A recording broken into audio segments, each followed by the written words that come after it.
आपली पुढची रेसिपी काय बेरी? बेरीचे मोदक. बेरीचे मोदक. मुळात बेरी म्हणजे काय मला सांगता? बेरी म्हणजे घरगुती जी आपली दुधापासून जी साय मिळते ती साय बाजूला काढून त्यामध्ये दहीचं विरजण लावून ते साठवून त्याच्यापासून लोणी तयार करतात आणि त्या लोण्यापासून आपल्याला तूप मिळतं आणि तूप जे गाळल्यानंतर जो पदार्थ उरतो तो बेरी. कळलं काय? आणि हा सहसा बाजारात विकत मिळत नाही, मिळू शकत नाही, घरीच करावा लागतो. पण हल्ली गृहिणीचे फार तारंबळ उडते हो, घरात तूप बीप नाही होत, ते विकतच आणतात. असो, पण जे बनवतात ना त्यांच्यासाठी हा पदार्थ आहे बेरीचा मोदक. बेरीचा मोदक. ओके, मला साहित्य सांगता काय काय? 1 वाटी डेसिकेटेड खोबरं, खवा, ओके, बेरी, गव्हाची कणिक, बरं, पिठी साखर, जायफळ वेलची पूड, सजावटीसाठी चेरी आणि हे बदाम काजूची पावडर. हे बदाम काजू आणि साजूक तूप. पण हे काय विचित्र आकार आहेत काय? हा साचा आहे ते बनवण्यासाठी.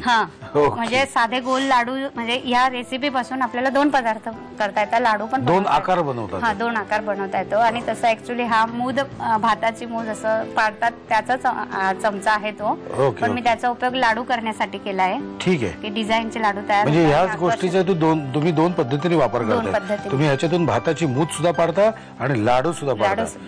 ह्या 1 में 2. अच्छा, आणि हे असं का दिसतंय? हा खवा आहे, हा थोडा भाजून घेतलेला आहे. तेच म्हटलं, असा रंग का बदललाय? ओके. आणि हे बेरी तुम्ही कशी बनवली आहे? म्हणजे आपण हे नुसती तशीच बेरी आहे का त्याच्यावर तुम्ही काही संस्कार केले? नाही, काय नाही. बेरी बनवताना त्यामध्ये किंचितसं मीठ टाकायचं, त्यामुळे बेरीची कणी अशी रवाळ तयार होते आणि बेरी पटकन तयार होते मिठामुळे. आणि जेव्हा ते मिश्रण असं उकळत असतं ना, तर मिठाचं थोडीशी कणी टाकल्यामुळे ते ओतू जात नाही खाली. आणि मंद गॅसवर जर आपण ठेवलं तर आपली बरीच कामं होतात. साधारणपणे अर्धा तास तरी लागतो. ओके. इथे फ्राईंग पॅन तापलेले, पण ते कशासाठी तापवले हो? आपण थोडस गव्हाची जी कणिक घेतली आहे ती भाजून घेणार आहे खमंग. हो का? ही गव्हाची कणिक आहे ना? आधी साजूक तूप. अच्छा, त्यात घालायचं आहे? मी आपलं डायरेक्ट आपलं भाजायलाच घेतला गहू. ओके. 2 चमचे. आणि हे जे मोदक आहे हे तळण्याचे वगैरे काहीच नाहीये. बरं.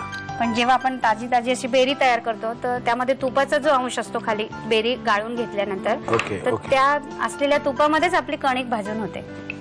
तर दुसरं तूप वगैरे घालायची काही गरज पडत नाही. एकात एक सगळं. बर. आता आपण गव्हाचं पीठ ह्याच्यात घालतो. गव्हाचं पीठ किती ते बघा. टाका सगळं. अच्छा, सगळं तेवढं.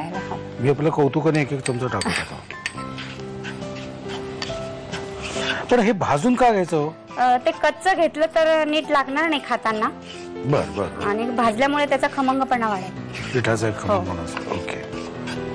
आता आपलं हे गव्हाचं पीठ आहे ते खमंग भाजून झालेलं आहे. आणि आता आपण थोडासा खवा भाजून घेणार. ओके, मग हे ह्याच्यात काढू मी? हो, चालेल.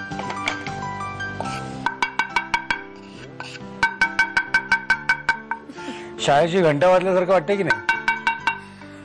मी सतत मधल्या सुट्टीच्या घंटेचं खूप आतुरतेने वाट बघायचो.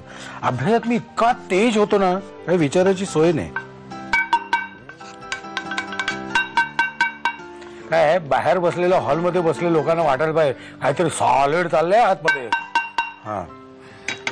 चला, आता काय करू ह्याच्यात? आता आपण खवा भाजून घेऊया. ओके. सगळं घालू? आणि खव्याला पण तूप सुटतं, बेरीला पण तूप असतं, त्यामुळे वेगळं तूप घालण्याची याला काहीच गरज पडत नाही. आणि तळण्याचा वगैरे असं काहीच भानगडीचं काही नाही. अगदी झटपट होते. कोणी पाहुणे वगैरे असले आणि बेरी तयार असली घरात, गोड पदार्थ पटकन त्यांना देतात.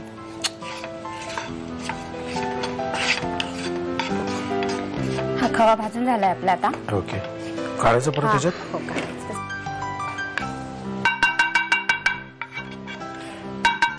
आता खेळ आहे, खेळ. असो. आता हे आपण दोन्ही एकत्र केलेलं आहे, गव्हाचं पीठ आणि खवा. आता आपण बेरी यामध्ये मिक्स करणार आहोत. बरं. किती करायची ती मिक्स? पूर्ण. ओके. डेसिकेटेड खोबरं 1 वाटी. अख्खं? म्हणजे थोडं हाफ टाकलं तरी चालेल. बस.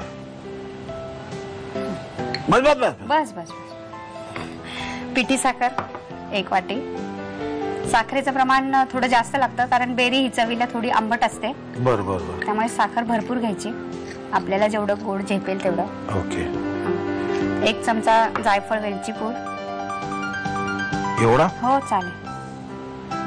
अजून 1 चमचा घातला तर बहुतेक 2-4 गाद्या घेऊन माणूस झोपूनच जाईल. नाही झोपणार. नाही झोपणार? नाही.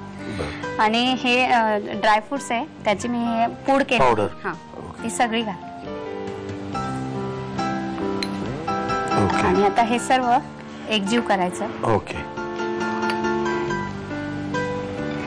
पण आता हे सुक झालं तर काय करणार तुम्ही? नाही, काहीच नाही करणार. याला जेवढं आपण हाताने एकसारखं असं मळू त्यामुळे जास्त मॅक्सिमम आहे. ते पूर्ण असं तूप वगैरे सुटून ओलसर होणार. बरं, मग ते बरोबर घट्ट होतं. हो, बरोबर घट्ट. ओके. आता आपण आधी मोदक बनवूया. चालेल. साच्यामध्ये आपलं मिश्रण एकजीव झालेलं आहे. कुठून कसं उघडायचं नाही जावे त्याच्या भाऊशा. उगा शहाणपती करायची नाही. जेणू काम तेनू थाय. असं पूर्ण दाबून घ्यायचं. साचा बंद करायचा. साच्याच्या वरती आलेलं मिश्रण आपण बाजूला करायचं हाताने. हा मिळतो बाजारात? हो, मिळतो बाजारात. बरेच साईज मध्ये असतात हे. आणि अलगद हाताने असा उघडायचा. क्या बात है. आणि हा आपला मोदक तयार.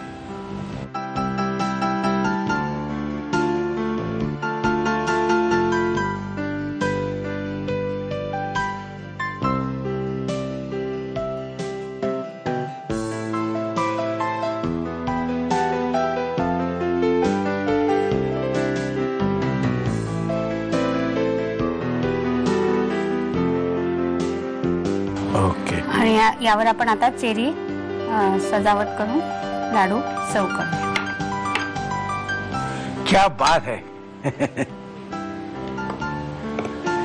आपले मोदक तयार झालेत, लाडू तयार झालेले आहेत. तुम्ही लिहून घ्या, नाही तर धम्मक लाडू घाली ना पाठीत. पटकन लिहून घ्या साहित्य आणि कृती.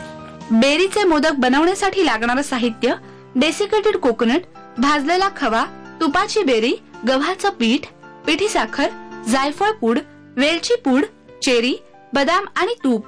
कृती: प्रथम साजूक तुपावर गव्हाचं पीठ खरपूस भाजून घ्यावं. पॅन मध्ये खवा परतून घ्यावा. एका बाउल मध्ये भाजलेलं गव्हाचं पीठ घेऊन त्यामध्ये खवा, पिठी साखर, जायफळ, वेलची पूड आणि ड्रायफ्रुट्सची भरड घालून मिश्रण एकजीव करून घ्यावं. मोदकाच्या साच्यामध्ये हे मिश्रण घालून मोदक तयार करावेत आणि चेरीनं गार्निशिंग करावं.